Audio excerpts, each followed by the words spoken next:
Good morning, everyone. My name is Tino Cuellar. I'm the president of the Carnegie Endowment for International Peace. At the Carnegie Endowment, we have been working for over 113 years to bring about an enduring peace, a peace that is linked to prosperity around the world, that can work for different countries, that is pragmatic and honest, that reflects the reality of disagreements between countries as well as opportunities for cooperation.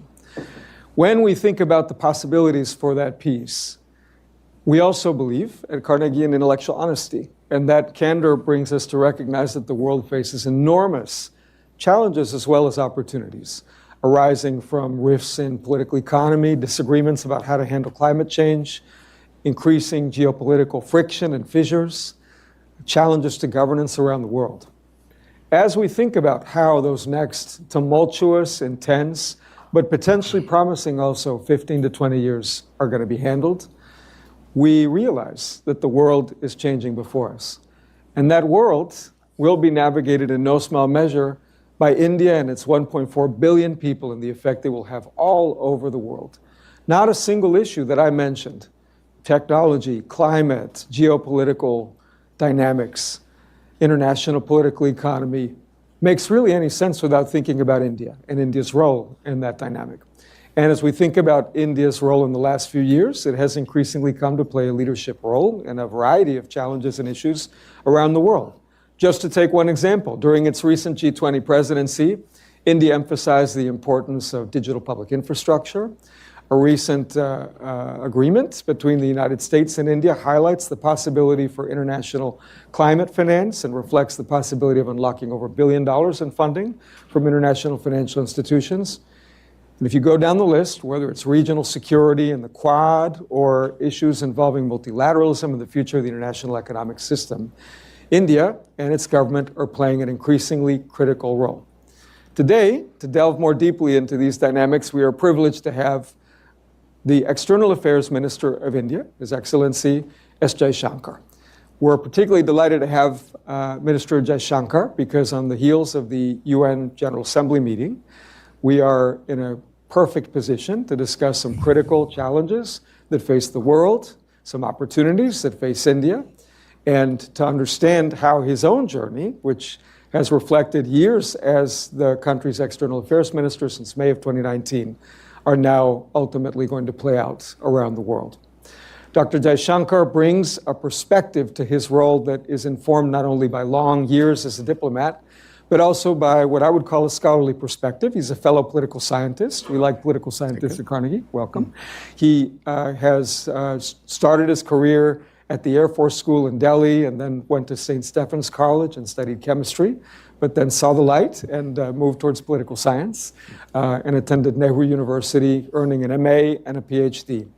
After long years of service in the External Affairs Ministry, he was able to serve his country in Prague, in Beijing, in Tokyo, in Moscow, here in Washington, D.C., and then culminating his long career in the Foreign Service as Foreign Secretary.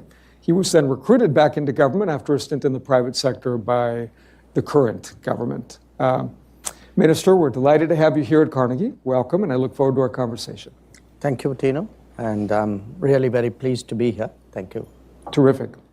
Let me start by asking you about multipolarity. We have often talked here at Carnegie about how the world has changed relative to 10, 20 years ago. You have mentioned often that there is a multipolar moment that has already arrived. You also sometimes use the term multi-alignment to describe India's relationship to the world, and that comes on the heel of many decades in the past when India referred to non-alignment. So I'd love to hear from you what multipolarity means to you and what multi-alignment means and how it's different from non-alignment. Just to complete it, I also use the word multi-vector so that you can go in different directions at the same time. So there's a multi-family out there. Look, if you stop and think about it, it's actually common sense. I was in the UN for the UNGA last week, and if you use the UN as a metric, there were 51 countries who started the UN, not all independent like us. There are 193. Now, if 140 countries, 150 countries gained independence since the Second World War, and then their economies, because gaining independence really meant that that kind of squeeze which the colonial powers were putting on them was no longer there to that extent. Once they started their own production, their own consumption, their own economic growth, then it's only a matter of time before all of this starts to play into a redistribution of where economic activity is in the world. So if you look at, say, the top 20 economies in 1950 and look every 20 years how that's changing, you can actually see multipolarity beginning to form. I would still say it's emerging. I think this because if you use GDP as a measure, you get one set of prominent countries. If you use technology as a measure, you get another. If you use military capabilities as a measure, so it's not a single determination that one can make, but there is no question that there's ultimately a smell test. In the 1980s, when I first came here to Washington, so many more decisions would be made by the United States and Soviet Union, and often the two together. In the 1990s, I'd say late 90s, perhaps so many more decisions were made by the United States alone. Today, if you were to look at any big global issue, it's important to have to carry other countries along, and that to me is an indication of how the world has changed, how much more multipolar it's become. It's not just become more multipolar; it's also become more regional. And that's a subset of that multipolarity. That you would have problems where you would often leave it to the countries of the region because the ability of the major powers to get involved in everything is less. The ability of the regional powers to contest their getting involved in everything is more. So you can have crises which essentially end up as something, where not everybody gets involved, not the big powers necessarily get involved. So now look at it from the perspective of a country like India. If we have more decision-making centers, more players of influence, more combinations in a way, then obviously you want to work with as many of them as possible. So you try to optimize your positioning and your relationships, which is why multi-alignment or multi-vector.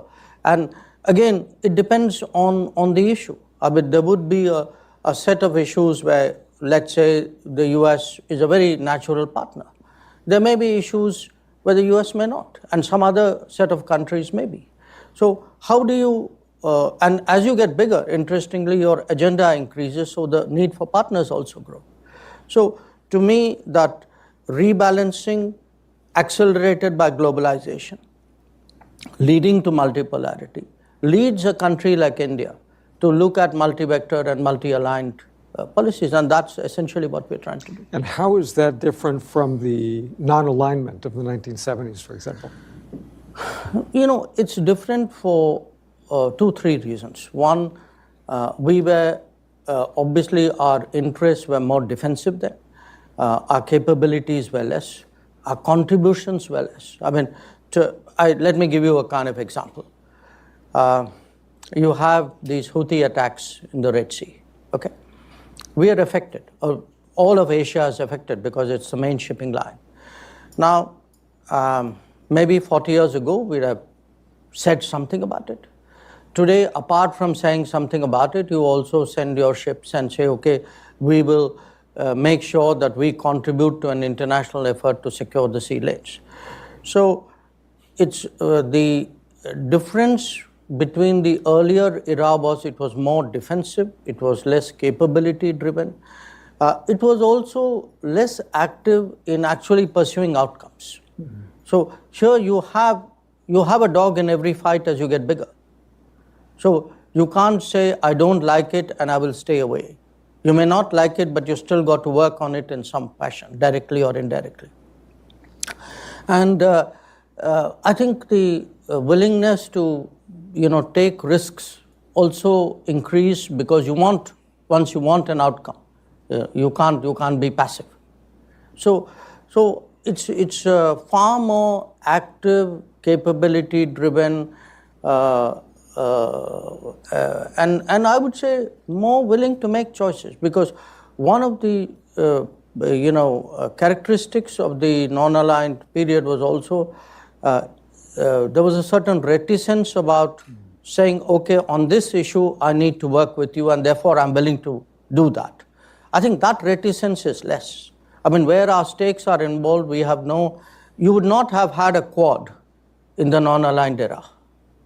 You would have a Quad in a multi-alignment era. That's very helpful and leads logically to the next question, which is perhaps even in a multi-vector, multipolar world, there is still room to recognize that the U.S. plays a very special role in that world. And as a practical matter, one could point to the presence of the UN, the International Monetary Fund, the World Bank here. One can point to the role that Washington still plays, for example, in patrolling international sea lanes. Sure. One can point to the role. Oh, you don't have to convince me. Right. I'm not into declinism. I'm getting set up to ask you the following question. The tech industry in California. So with what aspects of that kind of U.S. leadership is India comfortable, and with what aspects of that is India perhaps concerned or might question it? Look, there is no question that the United States still has a very unique position in the world order. For reasons of polemics or mind games or posturing, people may suggest otherwise, but even the people who suggest otherwise know the truth. At the same time, it's also a reality that the kind of dominance that the United States had in the 1950s, 60s, or in the 1990s, 2000, it doesn't have. So it's a kind of half empty, half full situation. Now, for us, which part works for us? Much of it does. I give you the example of Quad. If you look today on technology issues or maritime safety, security, or supply chain issues, or even the manner in which international institutions should be. I mean, there will be a lot which would be common with the United States. Obviously, there would be some, because look, we are a developing country, our political history is different, our actual interests in some cases, our trade interests or climate action interests may be different. So there would be areas of differences, but if you ask me, saying net, where do you come out? I think we come out very overwhelmingly on the side of a strong relationship, which is why actually the story, if one looks at Indian foreign policy for the last, say, 2 to 3 decades, it's really been a story of steady growth of India-US relationship, because I think successive administrations on both sides, going back, I would say maybe to late Clinton, Vajpayee, I would sort of pick that as the inflection point. I think since then it's been steadily on the up. So picking up on that, the US and India are among the world's leading countries with democratic forms of government. And here in the US, our democracy, which includes much debate about many issues, sometimes features political leaders in the US making comments about democracy in India. And that has sometimes provoked a crisp response from the External Affairs Ministry, perhaps pointing out that there are members of the Indian diaspora in the US that might have concerns or complaints about racism or about gun violence. I wonder how you think about that dynamic and what potential possibilities you might see for constructive dialogue between the US and India on these issues. There's the reality and to the handling of the reality. What's the reality? The reality is the world is very globalized, and as a result, the politics of any country doesn't necessarily stay within the national boundaries of the country. Now, the United States, of course, makes a special effort to ensure it doesn't. That's part of how you've conducted your foreign policy over many years. Now, as in a globalized era where there are also global agendas, there are players who like to shape not only the politics of their own country or their own region, but try and do it globally. And social media, economic forces, financial flows, all these give you opportunities to do that. How do you shape the narrative? So you have a whole industry here, okay? So you write up reports about people, you rank people, you spotlight countries. That's the game. Now, as I said, that's the reality. So what happens with that reality is it's part of the overall competition, a competition among countries and competition among political forces. And when it is a competition, you expect others to do what they will, and it's your right to do what you will. And that's playing out in a way. But if you look at a state to state, government to government level, we think it's important that democracies are mutually respectful. It cannot be that one democracy has a right to comment on another, and that's part about promoting democracy globally. But when others do that, then it becomes foreign interference. Foreign interference is foreign interference, irrespective of who does it and where it is done. So it's a testy area. And my personal view, which I have shared with many counterparts, is, look, you have every right to comment, but I have every right to comment on your comment. So don't feel bad when I do. Understood. And of course, building on your point, the complexity of how countries get interconnected reflects in part the diasporas that exist and the fact that the U.S. is an immigrant country. So there are many, many people of South Asian origin here, and they have different perspectives. I guess that also highlights another dimension, perhaps, of India's role in the world that I wanted you to comment on a little, which is how India and the Indian government sees its relationships with diasporas, not only in the U.S., but around the world.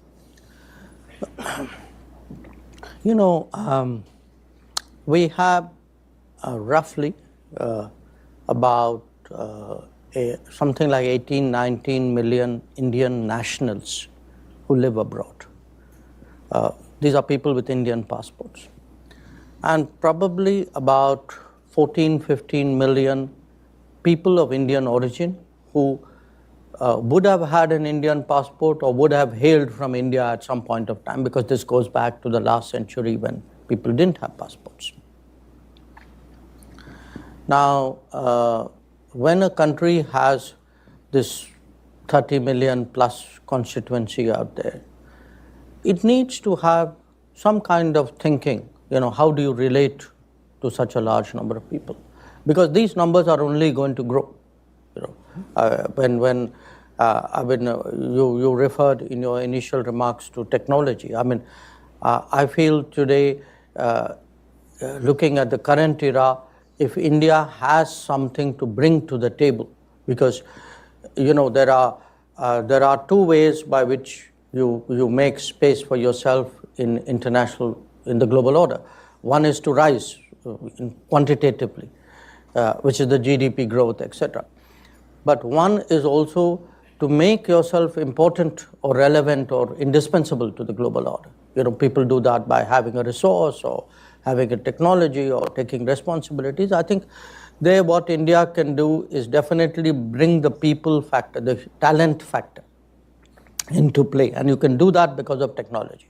Mm-hmm. That today's era of technology is going to require trained people, trained talent on a scale for which there are very few suppliers in the world, and we are one.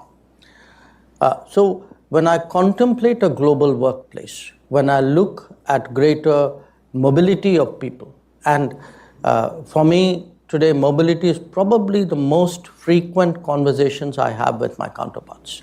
I mean, I met 60 odd ministers in the UN. At least 25, 30 of them in some form or the other would have brought up, mobility of people. So we have to have a policy for the global workplace.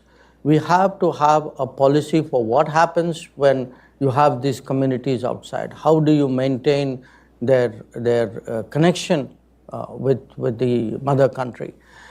They will also have their own needs and requirements, and sometimes their own interests. There will be cases where there would be hate crimes against their places of faith, which has happened here recently. So then how do you stand up for them? So there will be issues where we have to stand up for them. There will be issues where you have to do some advocacy. There will be issues where it's important to maintain their culture and their identity and their tradition and their heritage. And I think it kind of comes as a package. And in the last decade, that realization has been very sharp. So the diaspora aspect of our foreign policy has been really far more prominent than it was in the earlier era. Let me build on your comments about technology and ask you about the role technology is increasingly playing in India's domestic affairs and internationally. I have noticed that if I draw a through line between the domestic and the international, India is interested in extending the scope of connectivity to hundreds of millions of people who previously lacked access to electricity. Now they've leapt forward and can use QR codes and mobile technology to do payments. India is playing an increasingly prominent role in discussions of digital public infrastructure, discussions of compute and AI. How do you see India's relationship to the tech issue and the role that it plays, particularly in security as well as development? It's a sort of very open-ended question. So let me limit it to two comments.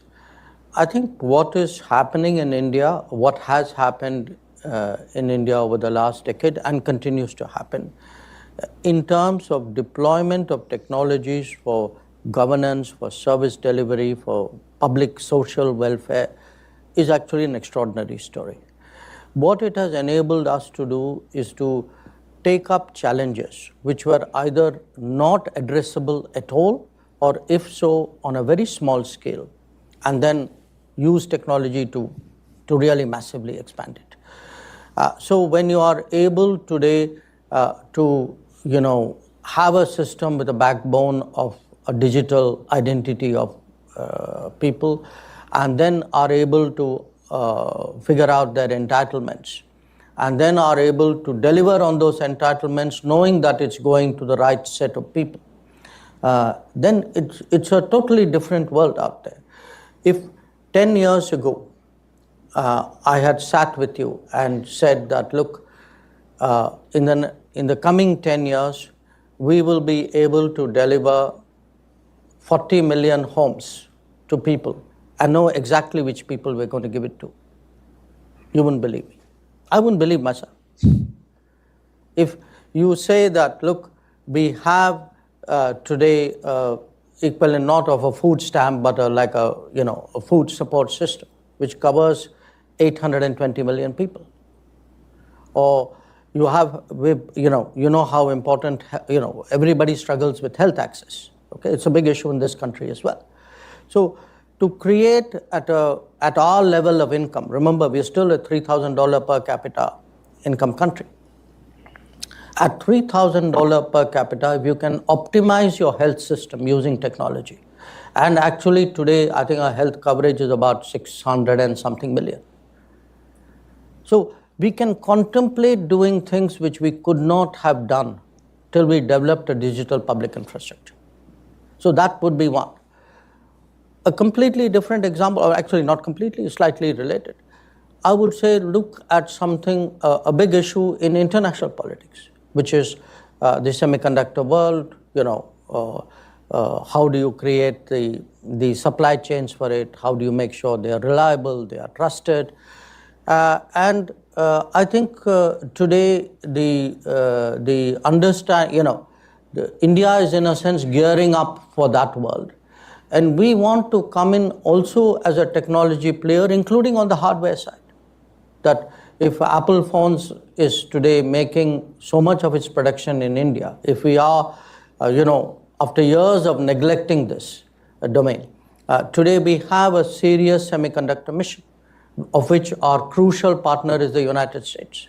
So when we see, a lot of what is happening in this country, but I mean, it's just that the particular segment of that industry with us is different than yours. But I would say there too, we can make a big difference, because at the end of the day, technology is not impersonal. Technology means people. Technology means designers. It means engineers. It means somebody's mind has got embedded in a chip.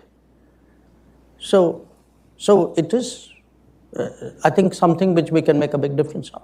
I note that also in your UN speech, you noted that for all the promise and possibility of technology for India and the world, there's also always a darker side and risks, and that suggests to me a balanced approach to the international discussion about technology. Since you mentioned trade, it does make me think of China and the complex relationship that India and China have. I note that just recently China surpassed every other country in its trade relationship with India, and yet tensions with China persist, and I would love to hear how you see the strategic picture with respect to China and what India is trying to achieve in its relationship with China.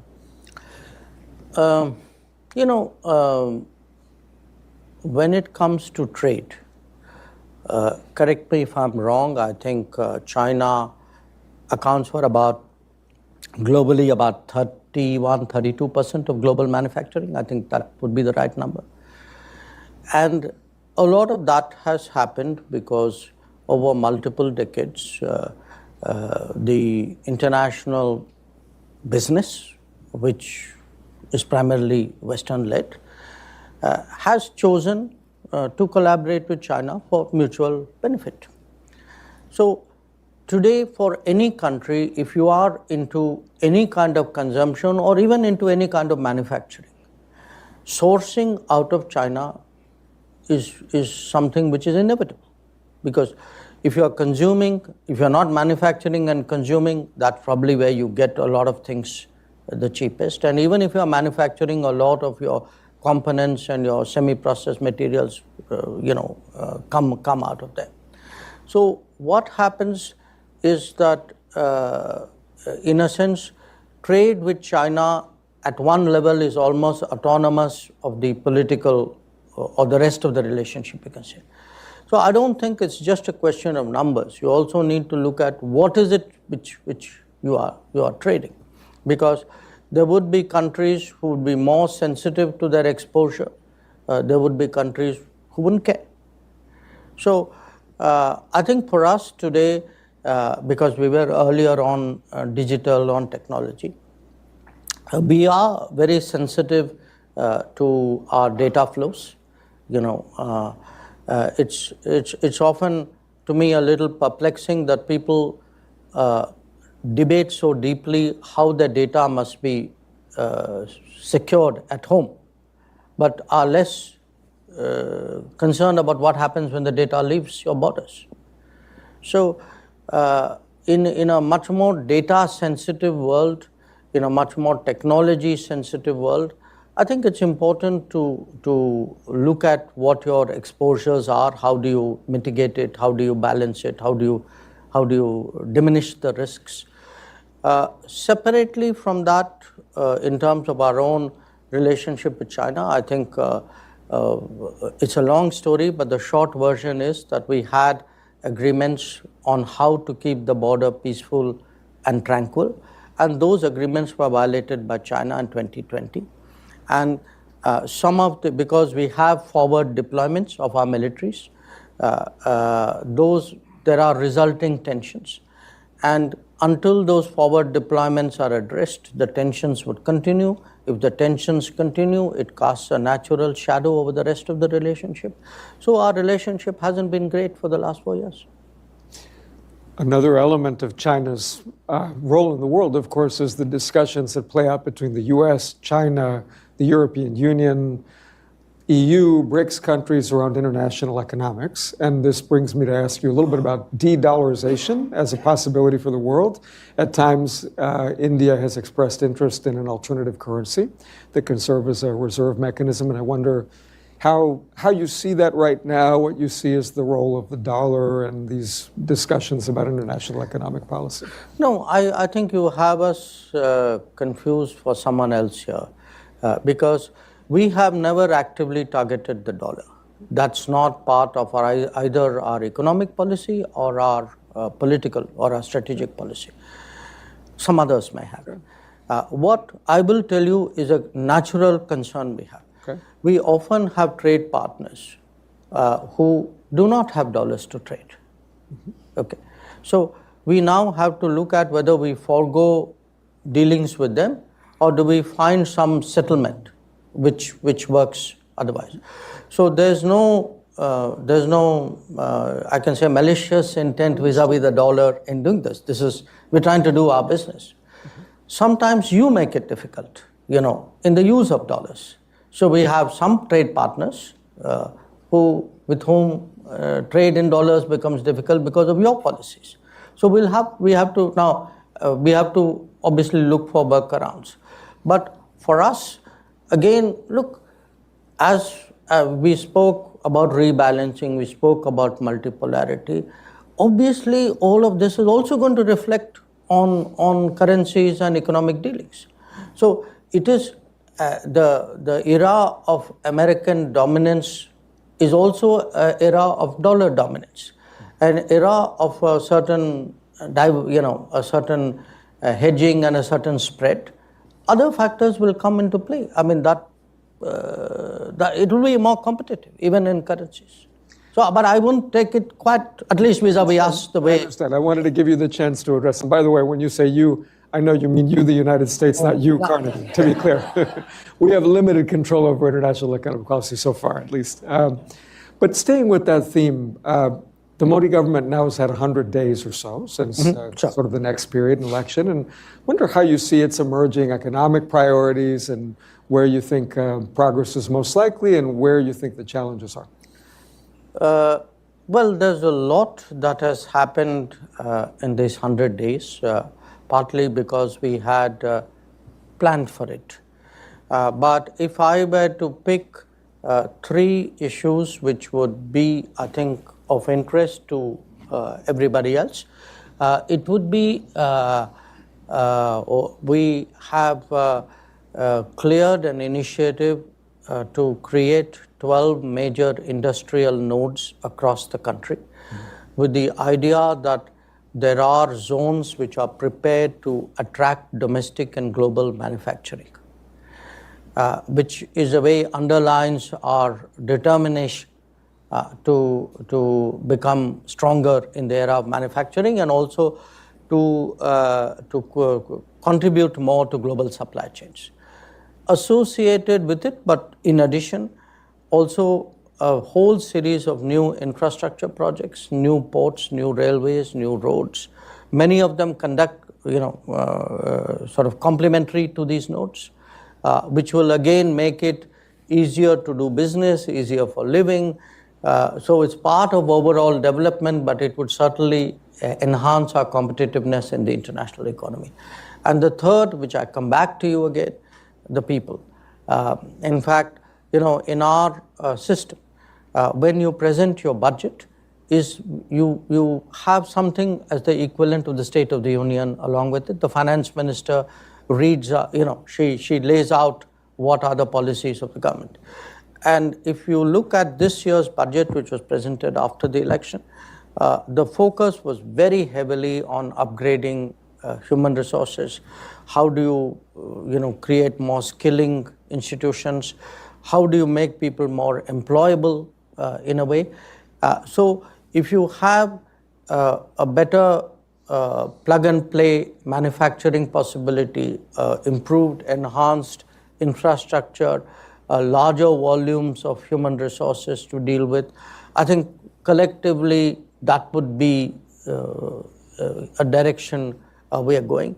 And I mean, there's a lot to do, because look, in the last 10 years, for example, in education, we would have pretty much in higher education doubled the number of educational institutions. I mean, in the last 10 years, on average, we were actually creating 2 new colleges a day. But it's not enough. So, because partly the scale of our challenge, partly because, we had not addressed it as effectively as we should have in the past. So, we want, to make ourselves much more relevant to global supply chains. I mean, that is for us a very big objective. And say in the digital era, add to it, we want to also enter that as a much more, as a trusted player who has the ability to collaborate with other countries. So we are in the middle of a nationwide 5G rollout. But an Indian 5G stack, for example, we think has an international appeal and potential, which we need to exploit. So I would pick this among the 100 days as a set of policies which would be of interest, I think, to the audience. We have our own kind of digital public infrastructure here at Carnegie, and that we have questions from the audience that will show up in this iPad, and I'll ask you about them in a minute. But I want to maybe, for me, ask you one last question that in a way goes back to where I started. I started by mentioning an enduring peace and Carnegie's own mission, but also the connection between peace and the prosperity that we hope to see around the world by helping countries deliver for their people. And I can't ignore, and nobody here can ignore, that there is a hot war playing out right now. In fact, there are several in the world, in the Middle East, in Ukraine. And I want to ask you a bit about Ukraine, because India has played an interesting role in trying to prospect for possibilities for communication. And yet, my own read is that there's also been a bit of a skepticism about how much this gets played out through a grand bargain of multiple countries versus just some honest communication back and forth, notwithstanding the brutality that's playing out there. So how do you see India's role in dealing with Russia, Ukraine, and all the complexities there, particularly given India's very long-term relationship with Russia? I'm glad you used the word communication because I think at the moment that perhaps is the best description for what we are currently trying to do. Here's, if I can roll it back up, here's where we are, are thinking on this issue. Our public position is we do not believe that differences or disputes between countries can be settled by war. A second public position is we do not believe that we are actually from the battlefield going to get a decisive outcome. So if you take 2, then 3 is if you're not going to get a decisive outcome, at some point, in some form, there has to be a negotiation.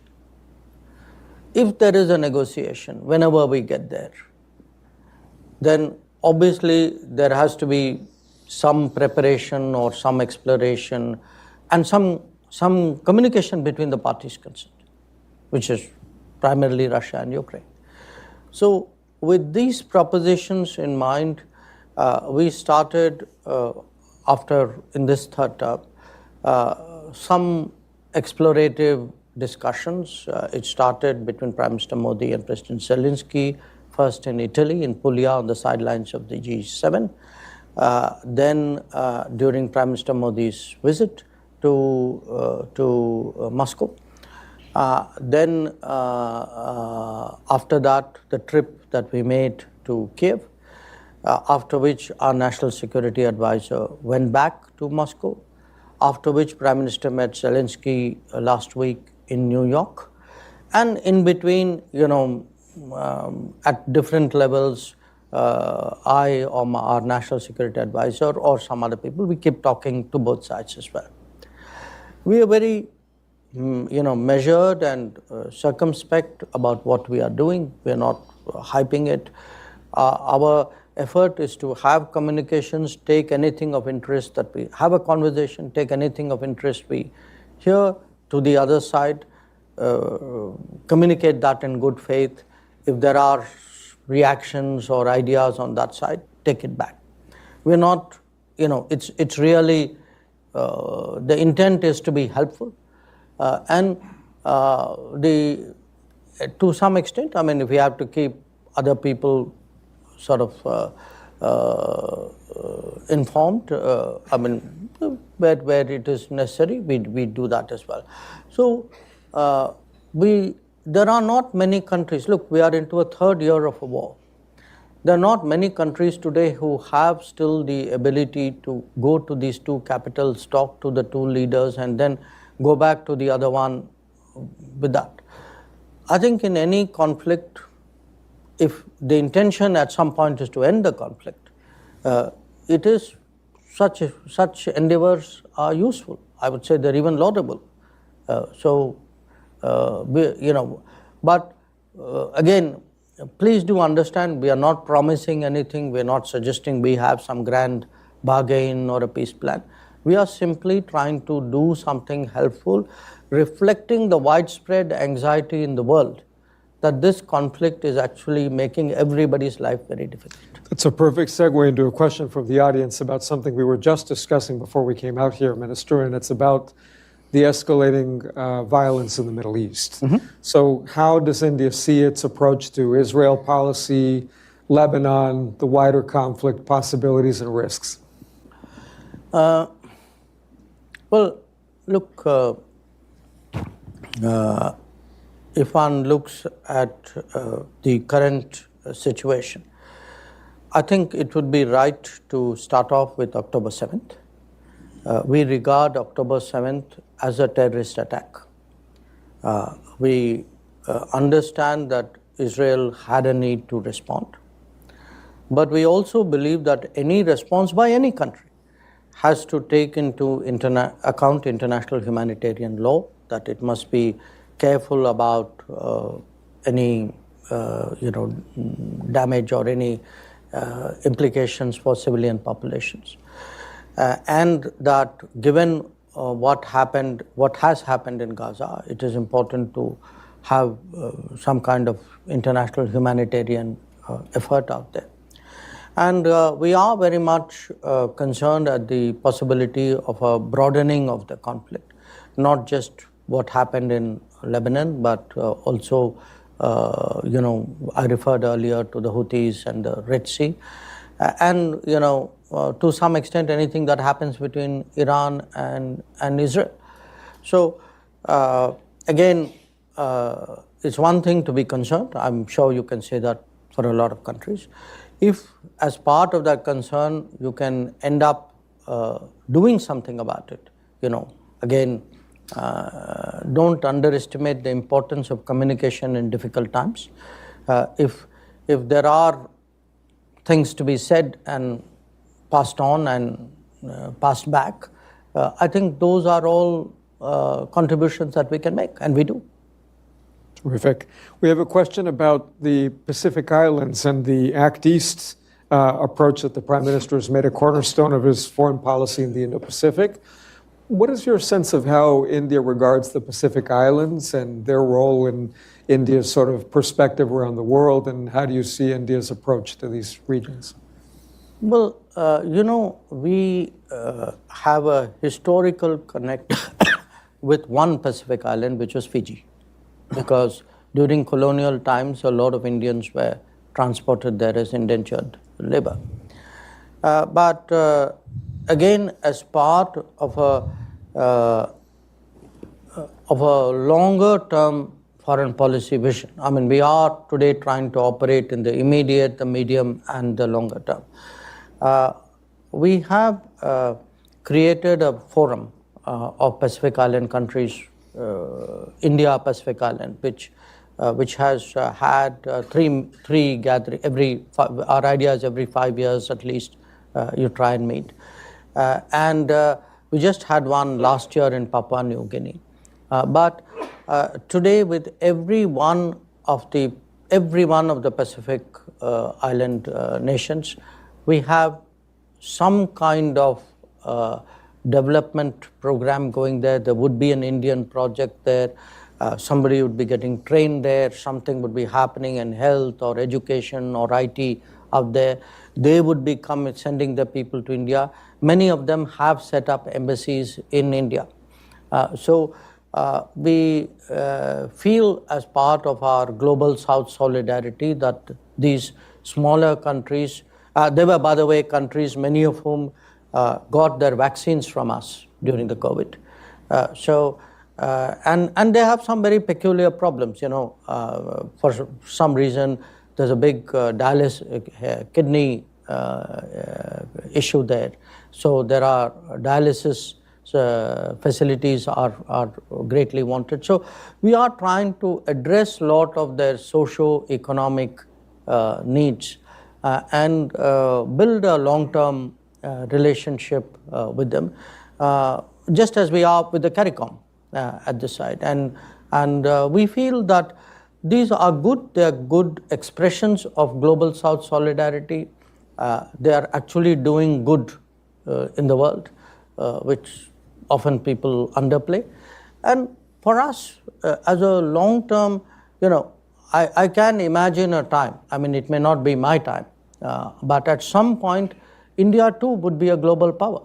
And if you are, you don't turn on the switch one fine day and say, oh, okay, today I'm going to be bigger than I was yesterday. I think you need a sort of a long landing strip here to prepare for that. So I think what we are doing, I'm convinced, will in a sort of at the moment we are working on a 2049 plan, 2047 plan. That's 100 years of our independence.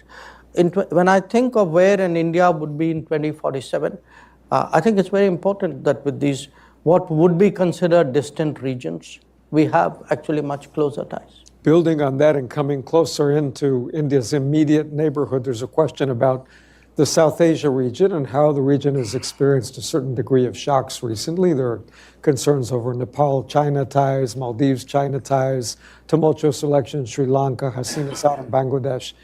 Say a bit about how India's approach to its immediate region is evolving. Structurally, our relationship with our neighbors would be much stronger than it has been, since independence. And the reason is very simple. If you look today at how much more regionalized we have become, if you look at the power grids, the fuel flows, the rail lines, the airways, the ferries, the waterways, there's actually a tremendous change. That with every one of these countries, if I were to look at it, where was it 5 years before, 10 years before, 15 years before, you can see an enormous shift in terms of how much more closely we deal with each other. And even in terms of movement of people, I mean, there would be, say, you mentioned Bangladesh. I think every year we issue about 1.5 million, 1.5, 1.6 million visas every year in Bangladesh. So you actually have, much more trade, much more economic activity. Now, we have to recognize, the world has to recognize that they also have their politics. There will be ups and downs there. As a bigger neighbor, sometimes we end up being part of the political debate. It's not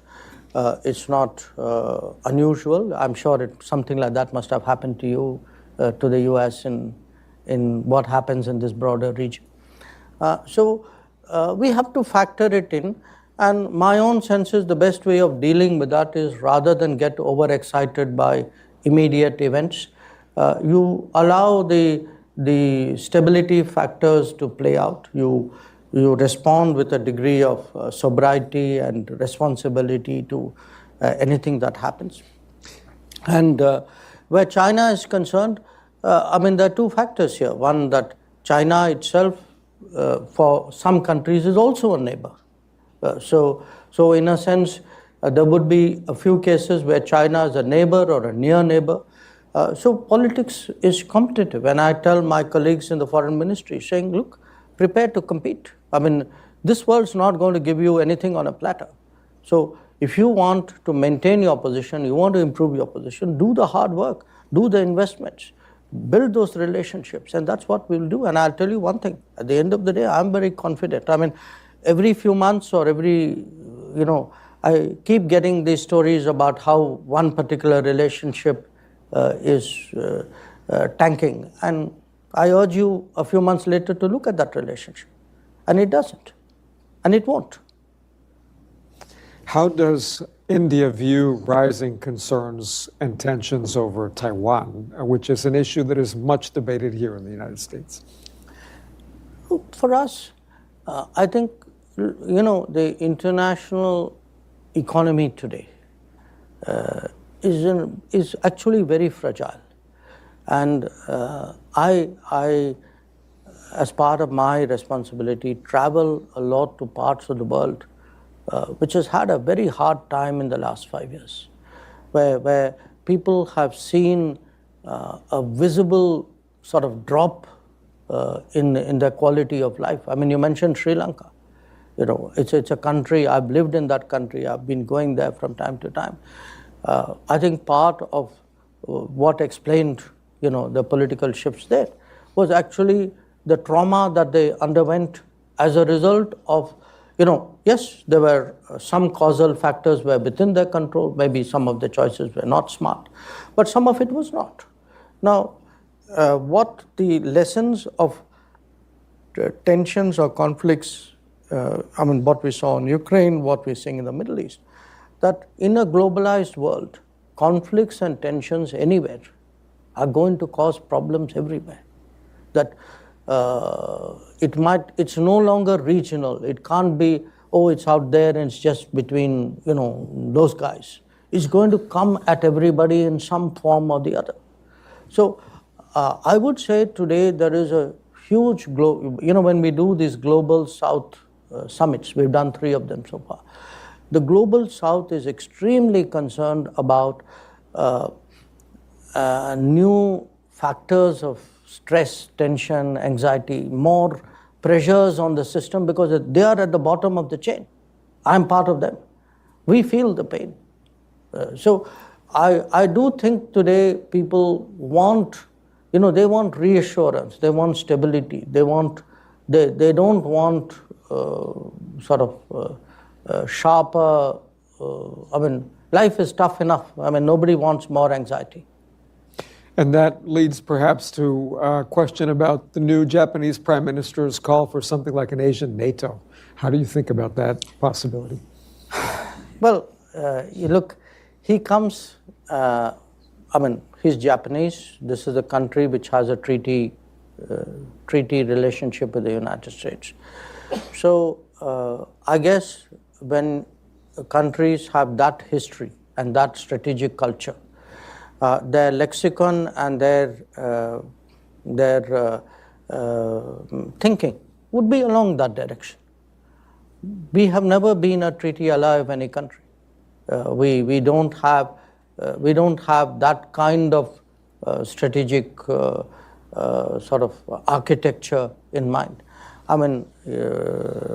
So it would be his point of view. I guess from where they are coming, I can see, a certain evolution where he is concerned, but it would not be ours. We have, as I say, a different history and a different way of approaching the world.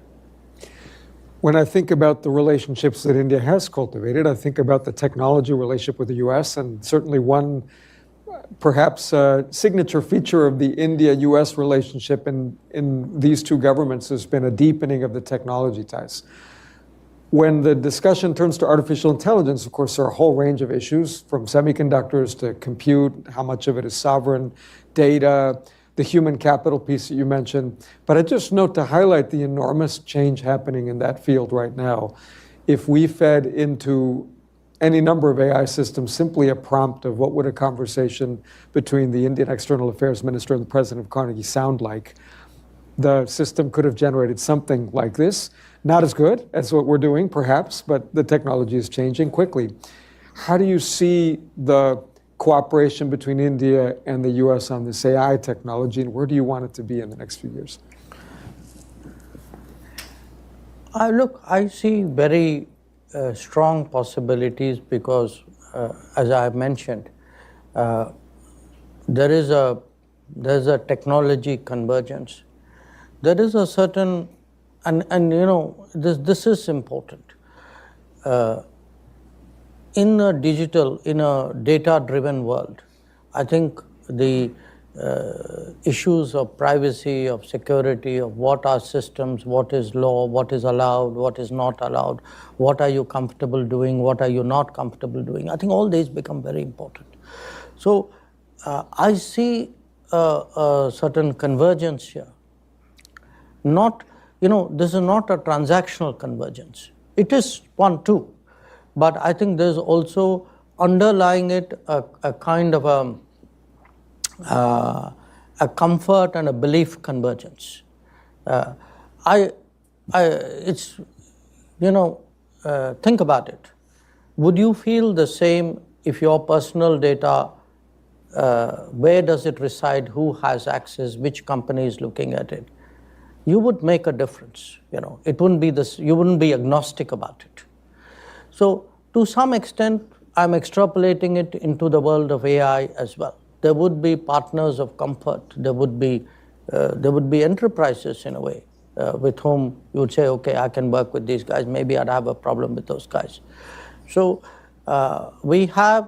I mean, to me, this is an area where our conversations and on the ground, our cooperation with the United States has grown a lot. And interestingly, it has done with Europe as well. You know, Europe has a mechanism called the Trade and Technology Council. It has it only with the US, which was the original one, and then it decided to have one with India. So I think there is a commonality here. Definitely for us, the US would be the major partner, but I can imagine other partners who, you know, who could be part of something like this, and Europe would to my mind, very much fit the bill. To some extent, Japan would as well, you know. You know, that same level of your assumptions and your postulates at a very basic level would be similar for you to have those, which might be not so easy with those who don't have the same postulates. We have only a few minutes left, and I want to appreciate that we've covered a great many topics. We've talked about technology, strategic security issues, diplomacy, international economics. That raises a question from somebody in our audience about how you think about trade-offs, where perhaps it's difficult to achieve all goals, and in particular, how you've thought about situations where there might be some tension between security strategy on the one hand and international economics on the other. Whoever asked that question is a very grounded person, because that's my life. You know, how do you make trade-offs? Because there is no relationship where it's all one way. I mean, nothing is completely bad and nothing is always great. So life is, and it's, you're constantly, in a sense, searching for the good, for the optimal. You would like the perfect, but it's very rare to actually have that situation. So I would, you know, in a way, if you were to say, okay, what's the trade-off between something economic and something security? I can understand why somebody would ask that question, but I put it to you today that actually many more things economic have become more security. That if you look back at the COVID era, did not the ability to meet your health needs become a security issue? Look at the Ukraine conflict. For many countries, the ability to access food is a security issue. Because you had riots and even governments, regimes collapsing because of food problems. So, what is the definition? It's partly globalization and the leveraging. If people leverage market shares, economics is no longer just economics. If technology gives you an interpenetrative ability and strong dependency, it's no longer just technology. I would argue that in the last 5 years especially, maybe a little bit more, almost everything, the world has seen the weaponization of everything, or the possible weaponization of everything. And if something can be weaponized, then it's no longer what the original domain was. Anything weaponized means it's now part of a security calculus. So I would argue today that we live in a much more security-sensitive world. When we make choices, when we do our calculations, what would have been much more limited or unidimensional earlier, today I would factor in, what does that exposure mean? What does this dependency mean? Do I actually allow another country or another company to come and have, it can be as a supplier, as a consumer, as a service provider. Every one of these can be, and it's not hypothetical. Just look at the history of the world in the last 10 years. It's a history where, even bananas have been weaponized. You mentioned that the person who asked the question was well-grounded. We're very well-grounded people here at Carnegie. Last question. You've been External Affairs Minister for 5 years, give or take.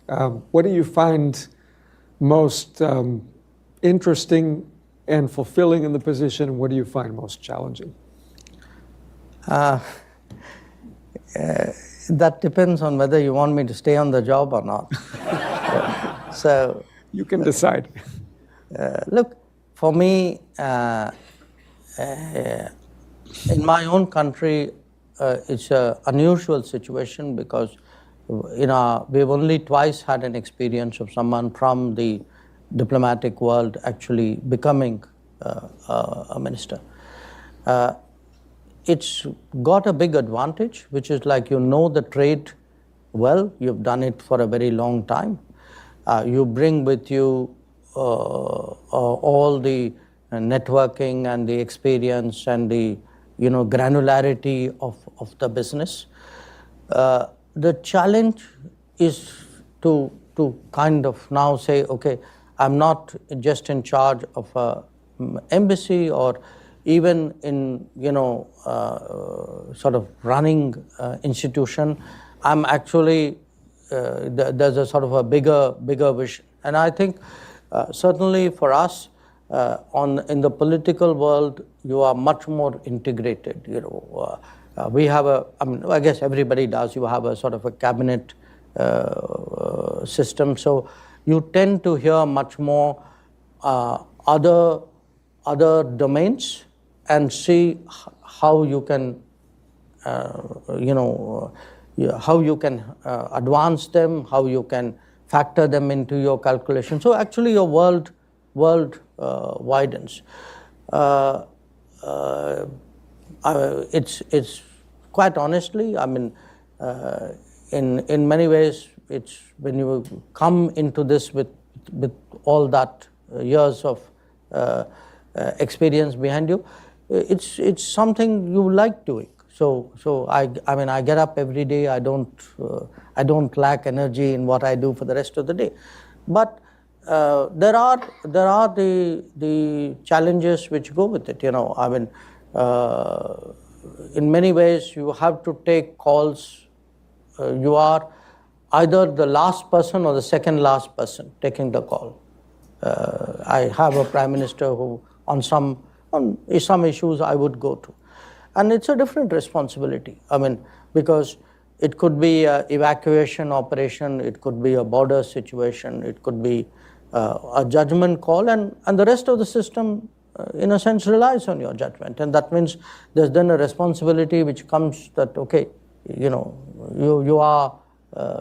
it's your sort of thinking which matters. So it's been, I would say, a very interesting, very challenging 5 years. I've had only one predecessor, my immediate predecessor, who actually had completed 5 years in office.